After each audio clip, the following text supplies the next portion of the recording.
যারা একদমই নতুন শুধুমাত্র কেক বানানো স্টার্ট করেছো, ফিনিশিংটাও ভালো করে আসে না, তাদের জন্য আজকের কেকটা একদম পারফেক্ট। আজকের কেকটা একদমই সিম্পল। উপর আমি একটু ক্রিমের সাহায্যে দেখো ভালো করে ফিনিশিংটা দিয়ে দিচ্ছি। উপরে ফিনিশিংটা একটু ভালো রাখবো, সাইডে একদমই ক্রিম দেবো না, কারণ আজকে নোজেলের কাজ করে দেবো পুরোটা কেকের মধ্যে। হ্যালো ফ্রেন্ডস, আশা করি তোমরা সবাই ভালো আছো, আমিও খুব ভালো আছি। তোমাদের সবাইকে জানাই অসংখ্য অসংখ্য স্বাগত। নতুন আরও একটা কেকের ভিডিও নিয়ে চলে এলাম তোমাদের জন্য। অবশ্যই কমেন্টে জানাবে আজকের কেকের ডিজাইনটা তোমাদের কাছে কেমন লাগলো। আর আমার কেক বানানো যদি তোমাদের থেকে ভালো লাগে তাহলে অবশ্যই চ্যানেলটাকে সাবস্ক্রাইব করে পাশে থাকা বেল আইকনে ক্লিক করে দেবে, তাহলে যখনই আমি নতুন কোনো কেকের ভিডিও আপলোড করব সর্বপ্রথম তোমাদের কাছে এসে পৌঁছাবে।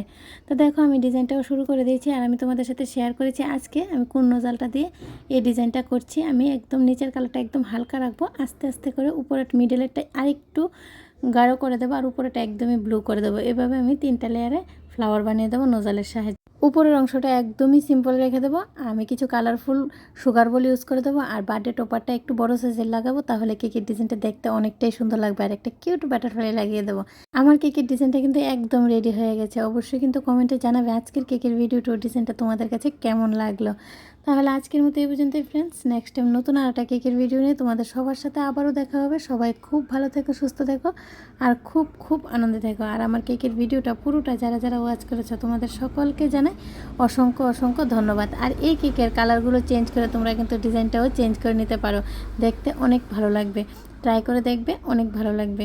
তাহলে অবশ্যই জানাবে কেমন হয়েছে। রাতে রাতে ফ্রেন্ডস।